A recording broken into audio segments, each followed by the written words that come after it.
নমস্কার বন্ধুরা, মানসীর কিচেনে সবাইকে স্বাগত জানিয়ে ঝিঙের একটা দুর্দান্ত রেসিপি আজকে আমি আপনাদের সাথে শেয়ার করব।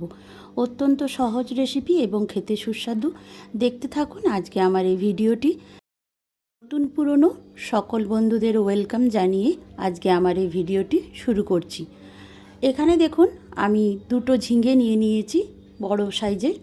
এই ঝিঙেগুলোকে খোসা ছাড়িয়ে আমি ছোট ছোট টুকরো করে আপনাদের সাথে ফেরত আসছি। দেখুন এইভাবে খোসাগুলো ছাড়িয়ে নিয়েছি আর এরকম ছোট ছোট টুকরো করে নিয়েছি। আপনারা আপনাদের পছন্দ মতো টুকরো করে নিতে পারেন। আর এখানে দেখুন আমি কিছুটা মটরের ডাল নিয়েছি, সেটাকে 2-3 ঘন্টা ভিজিয়ে রেখেছিলাম। ভিজিয়ে রাখলে তাড়াতাড়ি নরম হয়ে যাবে। আর 3 চামচের মতো পোস্ত আর 2টো কাঁচা লঙ্কা একটা বাটিতে রেখে দিয়েছি। এবার সবার আগে আমি মটর ডালটাকে একটু মিক্সির জারে পেস্ট করে নেব। মিক্সির বাটিতে দিয়ে দিলাম, সামান্য একটু জল দিয়ে দিলাম। তবে এই জলটা এতটা দেব না, আমি আর একটু জল কমিয়ে নেব।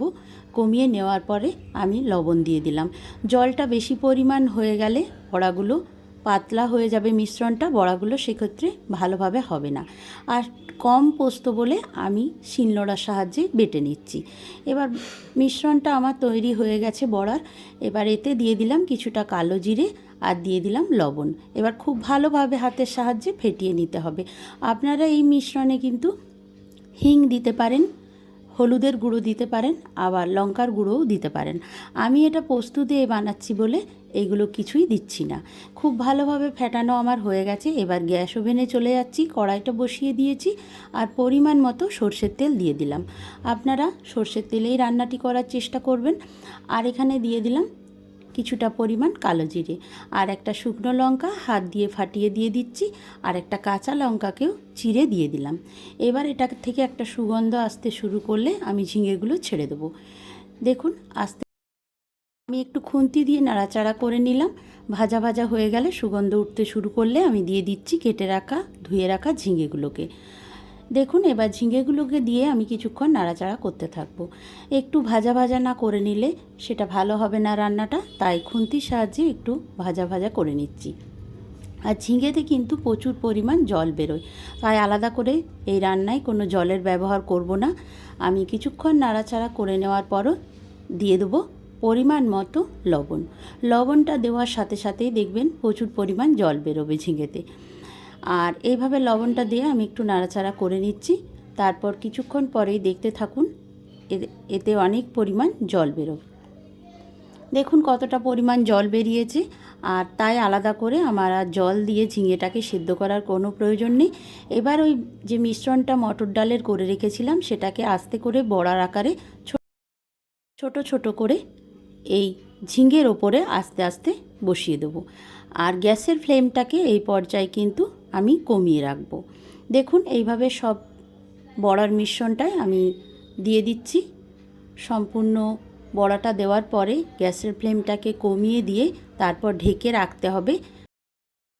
এই ঝিঙের জলে বড়াগুলো তৈরি হয় বলে এর নাম দেওয়া হয়েছে ঝিঙের জল বড়া। এইভাবেই কিন্তু এই রান্নাটা হয়। আর এটা আপনারা পোস্ত দিয়েও করতে পারেন, আবার সর্ষে দিয়েও করতে পারেন। নানা রকম মশলা দিয়ে এক একজন এক এক রকমভাবে বানায়, তো আমি আজকে এটা পোস্ত দিয়েই বানাচ্ছি।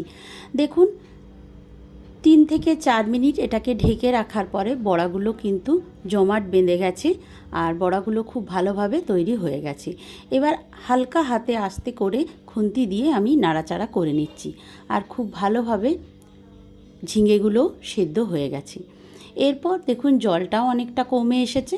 এরপর আমি দিয়ে দেবো বেটে রাখা পোস্তটা।